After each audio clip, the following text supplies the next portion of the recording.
അസ്സലാമു അലൈക്കും വറഹ്മത്തുള്ളാഹി. അൽഹംദുലില്ലാഹ്. അല്ലാഹുമ്മ സ്വല്ലി അലാ മുഹമ്മദിൻ വഅലാ ആലി മുഹമ്മദ്. ബഹുമാന്യരായ സഹോദരങ്ങളെ, കഴിഞ്ഞ 14-ാം തീയതി കോഴിക്കോട് നിന്ന് പുറപ്പെട്ട KNMന്റെ ഉംറ സംഘം ഹറമിന്റെ പരിസരത്തുള്ള ചരിത്ര പ്രദേശങ്ങൾ സന്ദർശിക്കാൻ വേണ്ടി ഇറങ്ങിത്തിരിച്ചതാണ്. സഫയുടെയും മറുവയുടെയും പരിസരത്താണ് ഇപ്പൊ ഞങ്ങളുള്ളത്. തൊട്ടടുത്ത് കാണുന്ന മറ്റു പ്രദേശങ്ങളൊക്കെ സന്ദർശിക്കാൻ വേണ്ടിയിട്ട് ഇറങ്ങി പുറപ്പെട്ടു. ഞങ്ങൾ യാത്ര തിരിക്കുകയാണ്.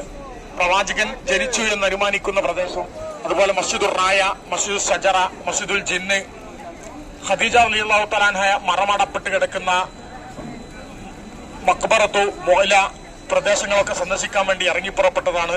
അല്ലാഹു സുബ്ഹാനഹു വ തആല ഈ പ്രദേശങ്ങൾ കാണുകയും അല്ലാഹുവിന്റെ ശിആറുകളെ ആദരിക്കുന്ന ബഹുമാനിക്കുന്ന വിശ്വാസികളുടെ കൂട്ടത്തിൽ നമ്മൾ ഉൾപ്പെടുത്തുകയും ചെയ്ത് അനുഗ്രഹിക്കുമാറാകട്ടെ. അസ്സലാമു അലൈക്കും വറഹ്മത്തുള്ളാഹി. അൽഹംദുലില്ലാഹ്. അല്ലാഹുമ്മ സ്വല്ലി അലാ മുഹമ്മദിൻ വഅലാ ആലി മുഹമ്മദ്. ഇത്തഖുല്ലാഹ ഇബാദല്ലാഹ്. ബഹുമാന്യരായ ഹാജിമാരെ, സഹോദരങ്ങളെ, നമ്മളിപ്പോൾ എത്തി നിൽക്കുന്നത് മസ്ജിദുൽ ജിന്നിന്റെ പരിസരത്താണ്. മക്കയുടെ പരിശുദ്ധ ഹറമിന്റെ പരിസരത്തുള്ള ചരിത്ര പ്രദേശങ്ങൾ സന്ദർശിക്കുന്നതിനിടയിലാണ് മസ്ജിദുർ റായയും മസ്ജിദുൽ ഷജറയും അതുപോലെ മഖ്ബറത്തു മുഅല ഒക്കെ സന്ദർശിച്ച് അവസാനമായി മസ്ജിദുൽ ജിന്നിന്റെ പരിസരത്ത് നമ്മൾ എത്തിയിരിക്കുന്നത്. റസൂലുള്ളാഹി സ്വല്ലല്ലാഹു അലൈഹി വസല്ലം തങ്ങളുടെ പ്രബോധനത്തിന് സാക്ഷ്യം വഹിച്ച തോട്ടങ്ങളായിരുന്നു ഇവിടെയൊക്കെ.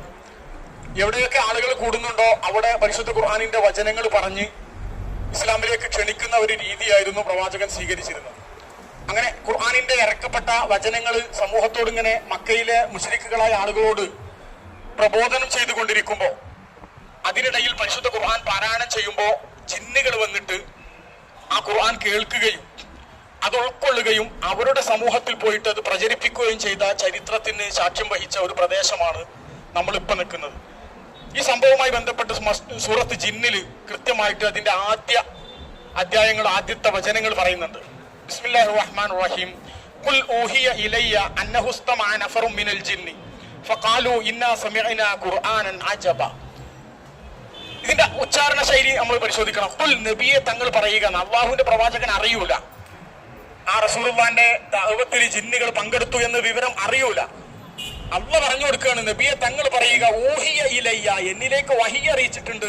എന്താണ് വഹി അറിയിച്ചത്? അന്നഹു ഇസ്തമഅ നഫറും മിനൽ ജിന്നി, ജിന്നുകളിൽപ്പെട്ട കുറച്ച് ആളുകൾ കേട്ടിട്ടുണ്ട്.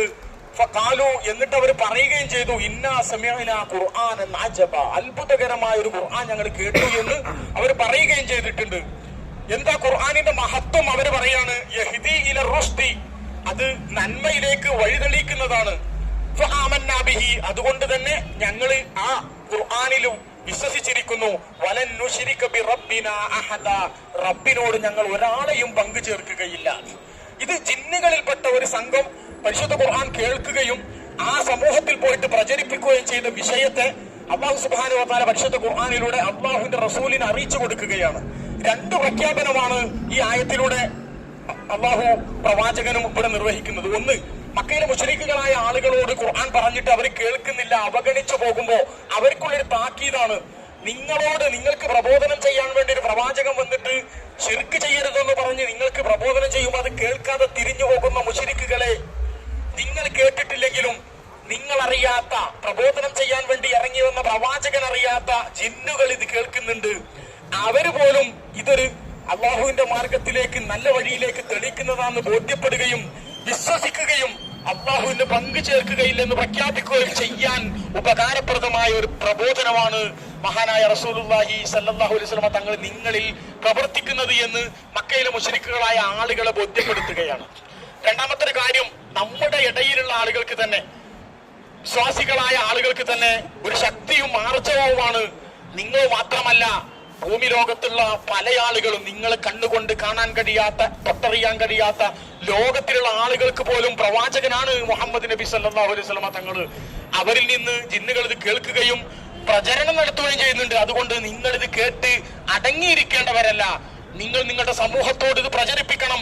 വലൻ നുശ്രിക ബിറബ്ബിനാ അഹദ, ഒരാളെയും ഞങ്ങൾ പങ്കു ചേർക്കൂല എന്ന് പ്രഖ്യാപിക്കണം. ആ പ്രഖ്യാപിക്കാനുള്ള ഒരു ഉത്തരവാദിത്വം കൂടി പ്രവാചകന്റെ അനുയായികളായ വിശ്വാസികൾക്കുണ്ട് എന്ന് കൂടി ബോധ്യപ്പെടുത്തുന്ന രണ്ട് വിഷയമാണ് ഈ വിഷയത്തിൽ ഉണ്ടായത്. ജിന്നുകൾ പ്രവാചകന്റെ അടുക്കൽ വന്ന വിഷയം റസൂലുള്ള അറിഞ്ഞും അറിയാതെയും ഉണ്ടായിട്ടുണ്ട്. മദീനയിലും പ്രവാചകന്റെ സദസ്സുകളിൽ ജിന്നുകൾ പങ്കെടുത്തതായിട്ട് ഹദീസുകളിൽ കാണാം. റസൂലുള്ള അറിഞ്ഞിട്ടുണ്ട്, അറിയാതെയുമുണ്ട്. ഇവിടെ പങ്കെടുത്തത് അറിയാതെയാണ് എന്നാണ് ഈ പരിശുദ്ധ ഖുർആനിന്റെ വിശദീകരണത്തിൽ മുഫസ്സിറുകൾ നമുക്ക് ബോധ്യപ്പെടുത്തി തരുന്നത്. ആ പ്രദേശത്ത് പിൻകാലത്ത് ഒരു മസ്ജിദ് ഉണ്ടാക്കുകയും അവിടെ ആ പള്ളിക്ക് മസ്ജിദുൽ ജിന്ന് എന്ന് പേരിടുകയും ചെയ്തു എന്നതിൽ കവിഞ്ഞ് മറ്റൊരു പ്രത്യേകതയും ഈ പള്ളിക്കില്ല. സാധാരണ ഒരു പള്ളിയിൽ ചെന്നാൽ നിർവഹിക്കാവുന്ന തഹിയ്യത്ത് നിസ്കാരങ്ങളും മറ്റും നിർവഹിക്കാം. മറ്റു പള്ളികളിലൊക്കെ ഉള്ളതുപോലെയുള്ള പുണ്യം ഈ പള്ളിക്കുണ്ട് എന്നതിൽ കവിഞ്ഞ് മറ്റു പ്രത്യേകതകളൊന്നുമില്ല. പ്രവാചകന്റെ പ്രബോധനത്തിന് സാക്ഷ്യം വഹിച്ച തോട്ടങ്ങളും പ്രദേശങ്ങളുമാണ് ഇത്. ഖദീജ റളിയല്ലാഹു അൻഹ ഹിറാ ഗുഹയിലേക്ക് നടന്നു പോയിരുന്ന പ്രദേശവും വഴിയുമാണിത്. ഇവിടുന്ന് ഒരു 5 കിലോമീറ്റർ ചെന്നാൽ ഹിറാ ഗുഹയുടെ പരിസരത്തേക്ക് എത്തും. ഏകദേശം ഒരു 7 കിലോമീറ്റർ ആണ് ഈ മക്കയുടെ പരിസരത്ത് നിന്ന് ഹിറാ ഗുഹയിലേക്ക് ഉള്ളത് എന്നാണ് പറയുന്നത്. അപ്പൊ അങ്ങനെയുള്ള ഒരു ചരിത്ര പ്രദേശമാണ് ഇത് എന്ന് മാത്രം ഉൾക്കൊള്ള അല്ലാഹു സുബ്ഹാനഹു വ തആല ചരിത്രങ്ങൾ മനസ്സിലാക്കുകയും അത് ജീവിതത്തിൽ നല്ല മാറ്റങ്ങൾ ഉണ്ടാക്കുകയും പ്രബോധന മേഖലയിൽ അള്ളാഹുവിനെ ശിർക്ക് ചെയ്യുന്ന ആളുകൾക്കിടയിൽ പ്രബോധനം ചെയ്യാനുള്ള ഒരു പ്രചോദനമായി ഇതൊക്കെ മാറ്റുകയും ചെയ്ത് നമ്മെ അള്ളാഹു അനുഗ്രഹിക്കുമാറാകട്ടെ. നാളെ റബ്ബിന്റെ മുമ്പിൽ ചെല്ലുമ്പോ ഈ ചരിത്രങ്ങളൊക്കെ എന്റെ ജീവിതത്തിൽ പരിവർത്തനത്തിൽ ഉപകരിച്ചിട്ടുണ്ട് എന്ന് സാക്ഷ്യപ്പെടുത്താൻ നമുക്ക് അള്ളാഹു തൗഫീഖ് നൽകി അനുഗ്രഹിക്കട്ടെ. അസ്സലാമു അലൈക്കും വറഹ്മത്തുള്ളാഹി വബറകാതുഹു. പ്രവാചകൻ സല്ലല്ലാഹു അലൈഹി വസല്ലം തങ്ങളെ 3 വർഷം ഉപരോധത്തിൽ ഏർപ്പെടുത്തി. മക്ക എന്ന ഈ ചെറിയ ഗ്രാമത്തിലേക്ക് പ്രവാചകനെ ഇറങ്ങാൻ പറ്റാതായി. പ്രവാചകൻ കുടുംബത്തിൽ അങ്ങനെ ആ മലയുടെ മുകളിലാണ് അന്ന് താമസിച്ചിരുന്നത്. നമ്മളൊക്കെ ചരിത്രത്തിൽ വായിച്ചിട്ടുണ്ട്. ഭക്ഷണമൊന്നും കിട്ടാതെ പ്രയാസപ്പെട്ട് പച്ചില തിന്നായിരുന്നു കഴിഞ്ഞിരുന്നത്. അതുപോലെ അവിടെ കിട്ടുന്ന തോലുകളൊക്കെ വെള്ളത്തിലിട്ട് കഴിച്ചിരുന്നു. ആട് കാഷ്ടിക്കുന്നത് പോലെയായിരുന്നു കാഷ്ടുണ്ടായിരുന്നത്. അത്രയും പ്രയാസപ്പെടുത്തിയ ഒരു പ്രദേശമാണ് ഈ കാണുന്ന ജബൽ അബൂ ഖുബൈസ്. അതൊക്കെ പൊളിഞ്ഞു തകർന്ന് തരിപ്പണായിട്ടുണ്ട്. കാബാലയം നിർമ്മിക്കാനുള്ള കല്ലുകളൊക്കെ എടുത്തിരുന്നത് ആ മലമെന്നായിരുന്നു പറഞ്ഞത്. ആ മലയാണ് ഇപ്പൊ ഈ കാണുന്ന രീതിയിൽ നേരത്തെ പല ആളുകളും താമസിച്ചിരുന്നു. അതൊക്കെ ഒഴിവാക്കിയിട്ട് ഇപ്പൊ ഗവൺമെന്റിന്റെ അണ്ടറിലാക്കിയതാണ്. ഹജ്ജിന് വന്നിട്ട് നാട്ടിലേക്ക് തിരിച്ചു പോകാത്ത പല എത്യോപ്യക്കാരും മറ്റും മറിച്ചൊക്കെ ചെറിയ കുടിലുകൾ കെട്ടി ഹറമിന്റെ പരിസരത്ത് താമസിക്കുന്ന പ്രദേശമാണ് ഈ കാണുന്ന എല്ലാ മലകളും. പിൻകാലത്ത് അതൊക്കെ ഒഴിവാക്കിയിട്ട് ഗവൺമെന്റ് ഈ ഹറമിന്റെ വികസനം എന്നുള്ള നിലക്ക് ഒഴിവാക്കിയതാണ്. അപ്പോൾ ആ മലയൊക്കെ നമ്മോട് വിളിച്ചു പറയുന്നത് അത്രയും പ്രയാസപ്പെട്ടിട്ടാണ് മക്കയിൽ ലാ ഇലാഹ ഇല്ലല്ലാഹുവിന്റെ പ്രബോധനത്തിന് വേണ്ടി റസൂലുള്ളാഹി സ്വല്ലല്ലാഹു അലൈഹി വസല്ലം തങ്ങൾ ത്യാഗം ചെയ്തത്. ഒട്ടകത്തിന്റെ കുടൽമാലയൊക്കെ മേലെ കൊണ്ടുവന്നിട്ടതും ഇങ്ങനത്തെ ഒരുപാട് 10-13 വർഷത്തെ പീഡനങ്ങളും പ്രയാസങ്ങളൊക്കെ ദുരിതങ്ങളൊക്കെ ഏറ്റ പ്രദേശമാണ് നമ്മൾ ഈ സന്ദർശിച്ചു പോകുന്നത്. അള്ളാഹു അതിൽ നിന്നൊക്കെ പാഠം ഉൾക്കൊള്ളാൻ നമുക്ക് തൗഫീഖ് നൽകി അനുഗ്രഹിക്കുമാറാകട്ടെ. മസ്ജിദുർ റായ, മസ്ജിദുൽ ഷജറ, ഈ 2 പള്ളിയാണത്. മസ്ജിദുർ റായ എന്ന് പറയുന്നത് ഈ കാണുന്ന പള്ളിയാണ്. പ്രവാചകൻ സല്ലല്ലാഹു അലൈഹി വസല്ലം തങ്ങള് മക്ക ഫത്ഹിന് വേണ്ടി കടന്നു വന്നപ്പോ മക്കാരെ വെല്ലുവിളിച്ചുകൊണ്ട് ഞങ്ങളിതാ മക്ക വിജയിക്കാൻ പോവാണ്, ആരെങ്കിലും ഏറ്റുമുട്ടാനുണ്ടെങ്കിൽ റെഡി ആയിക്കോളി എന്ന് പറഞ്ഞിട്ട് കൊടി നാട്ടാൻ പറഞ്ഞ് വിജയത്തിന്റെ കൊടി നാട്ടിയ പ്രദേശമാണ് ഈ പള്ളി നിൽക്കുന്നത്. റായ എന്ന് പറഞ്ഞ കൊടി എന്നാണ് പേര്. പിൻകാലത്ത് അവിടെ എന്ത് ചെയ്താണ് മസ്ജിദ് റായ എന്ന് പറഞ്ഞിട്ട് ഒരു പള്ളി സ്ഥാപിച്ചതാണ്. മറ്റേത് മസ്ജിദ് ഷജറ, 2 മരങ്ങൾ ഉണ്ടായിരുന്നു അവിടെ. നമ്മൾ ഇനി പോകാൻ പോകുന്ന മസ്ജിദ് ജിന്നിന്റെ പരിസരത്ത് നിന്ന് പ്രവാചകന്റെ അടുക്കൽ വന്നിട്ട് ഒരു ജൂതനായ ആള് ചോദിച്ചു, നിങ്ങൾ പ്രവാചകനാണ് എന്നതിന് എന്താണ് തെളിവ്? അപ്പൊ റസൂലുള്ളാഹി ഞാൻ നോക്കുമ്പോൾ 2 മരം ഉണ്ട് അവിടെ മാടി വിളിച്ച് ആ മരങ്ങൾ റസൂലുള്ളാഹിന്റെ അടുത്ത് പോയി സലാം പറഞ്ഞ് അതേ രീതിയിൽ തിരിച്ചു വന്നു എന്നാണ് ഒരു ഹദീസ്. രണ്ടാമത്തെ അതിനെ കുറിച്ചുള്ള അഭിപ്രായം, പ്രവാചകന് പ്രാഥമിക കർമ്മത്തിന് വേണ്ടി നോക്കുമ്പോൾ ഒരു മറ കാണുന്നില്ല. അപ്പൊ ഇവിടെ 2 മരം ഉണ്ടായിരുന്നു. ആ മരങ്ങളെ മാടി വിളിച്ച് മരങ്ങൾ വന്നിട്ട് മറയായി നിന്നു.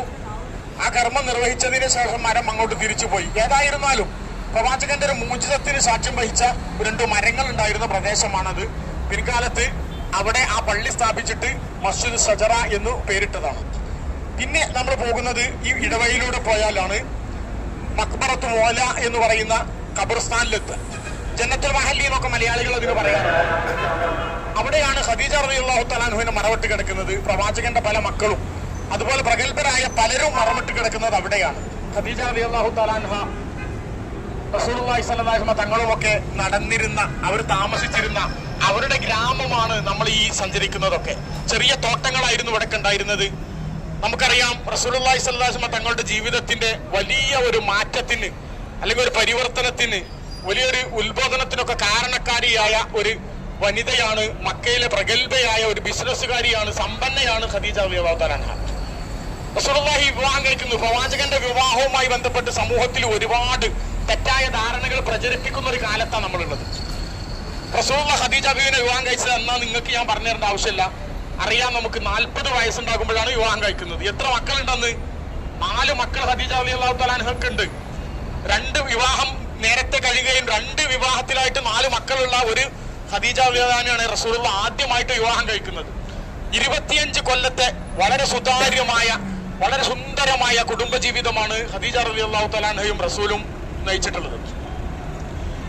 ഖദീജയെ കുറിച്ച് പറയുമ്പോൾ ആയിഷ റളിയല്ലാഹു തആല അൻഹ പറയുന്നുണ്ട്, ഞാൻ കണ്ടിട്ടില്ല, പക്ഷെ എനിക്ക് ഏറ്റവും പ്രവാചകൻ ഇങ്ങനെ പ്രോത്സാഹിപ്പിച്ച് പിന്നെ നന്നാക്കി പറയുന്നത് കേൾക്കുമ്പോൾ ഖദീജയോട് ഒരു വെറുപ്പാണ് എനിക്കെന്ന് പറയാൻ ആയിഷ റളിയല്ലാഹു അൻഹ റിപ്പോർട്ട് ചെയ്യുന്നത് നമുക്ക് കാണാൻ പറ്റും. അത്രയും സ്നേഹവും ബന്ധവുമായിരുന്നു. എന്തുകൊണ്ടാണ് ഖദീജ റളിയല്ലാഹു തആല അൻഹയുടെ 25 വർഷത്തെ പ്രവാചകനുമായിട്ടുള്ള ജീവിതത്തിൽ പ്രവാചകന് വല്ലാത്ത വിഷമമുണ്ടായി ഇവിടുന്ന് ഹിജ്റ പോകാനും തായിഫിലേക്ക് പോയി നോക്കാനൊക്കെ കാരണമായത് ഖദീജ റളിയല്ലാഹു അൻഹയുടെ മരണമായിരുന്നു. പലരും കളിയാക്കിയിരുന്നു ഇവിടുന്ന് മക്കാ മുശ്രിക്കുകളൊക്കെ ഒരു ദുർബലനായ ഒരു സാധുവായ മനുഷ്യനെയാണ് ഖദീജ എന്ന സമ്പന്ന വിവാഹം കഴിച്ചതെന്ന്. പക്ഷെ അതിന് ഉത്തരമായിട്ട് നമ്മുടെ പ്രിയപ്പെട്ട സഹോദരിമാരൊക്കെ മനസ്സിലാക്കണം, അതിന് ഉത്തരമായിട്ട് ഖദീജ റളിയല്ലാഹു അൻഹ ചെയ്തൊരു പണി ഉണ്ടായിരുന്നു. ഇവിടുത്തെ എല്ലാ സമ്പന്നരെയും വിളിച്ചു കൂട്ടിയിട്ട് ഒരു സൽക്കാരം കൊടുത്തിട്ട് അന്ന് പ്രഖ്യാപിക്കുകയാണ്, എനിക്കുള്ള എല്ലാ സമ്പത്തും എന്റെ ഭർത്താവായ മുഹമ്മദിന്റെ പേരിൽ സല്ലല്ലാഹു അലൈഹി വസല്ലം ഞാൻ എഴുതി കൊടുക്കുകയാണ്. ഇന്ന് ഖദീജ ഫക്കീറാണ്, ഇന്ന് സമ്പന്നൻ ആരാണ്? മുഹമ്മദാണ്.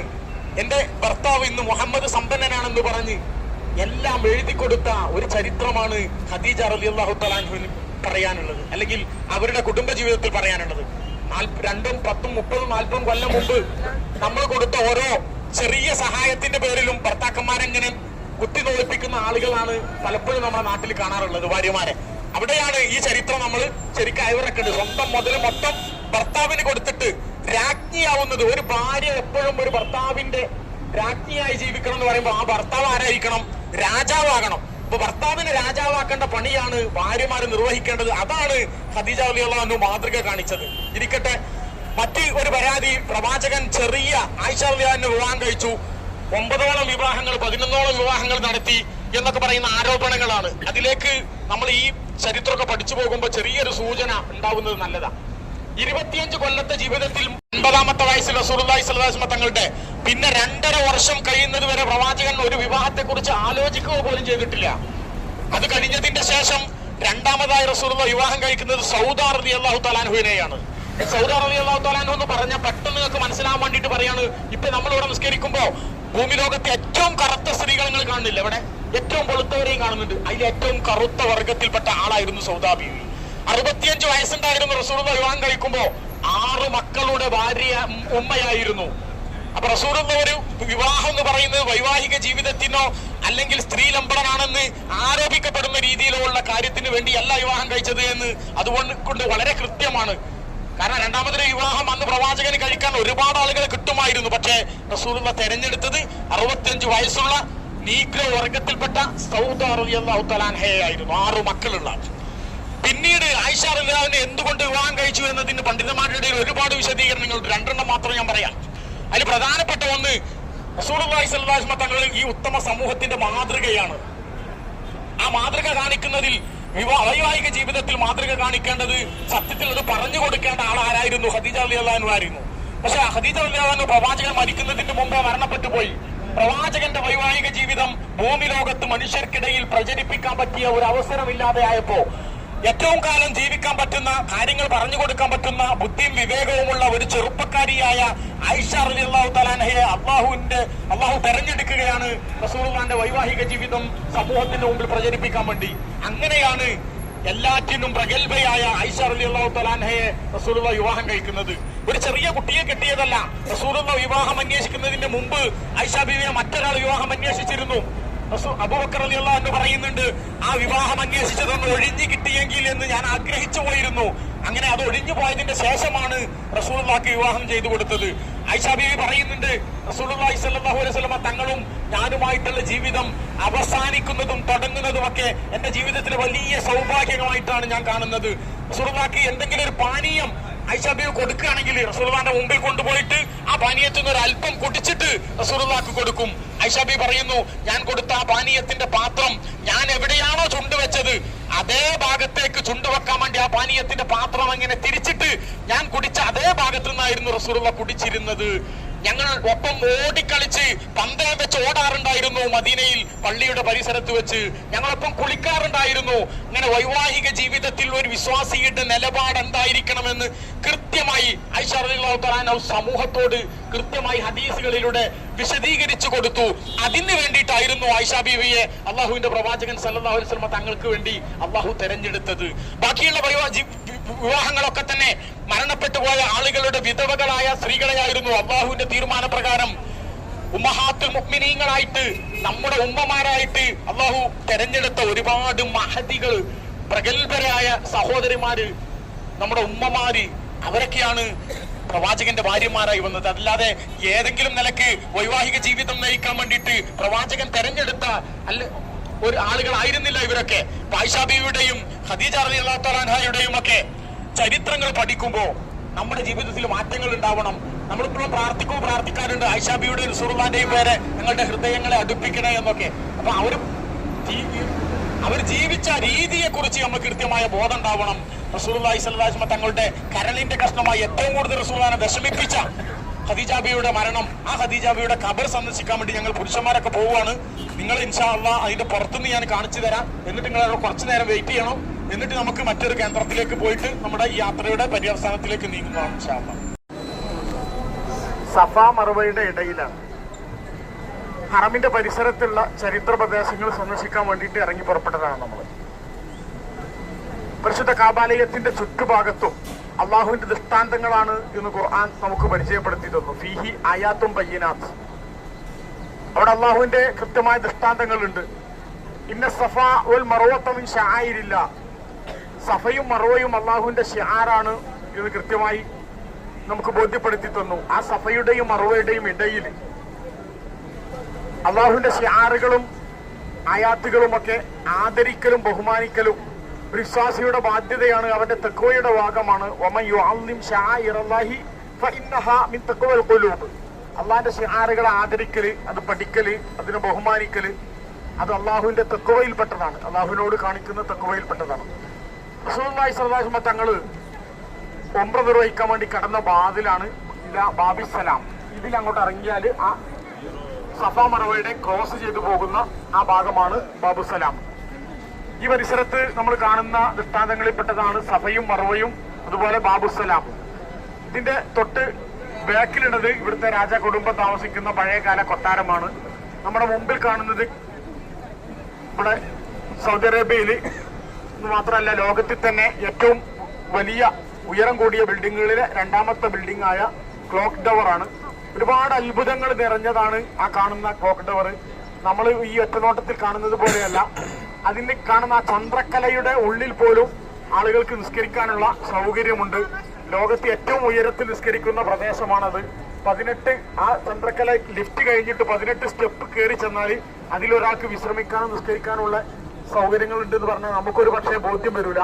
അത്രയും വലുപ്പമുണ്ട്. അത് 40 മീറ്റർ നീളം, 40 മീറ്റർ ഉയരവുമാണ് ആ ക്ലോക്കിന്റെ, നമ്മൾ കാണുന്ന ആ ക്ലോക്കിന്റെ വലുപ്പം.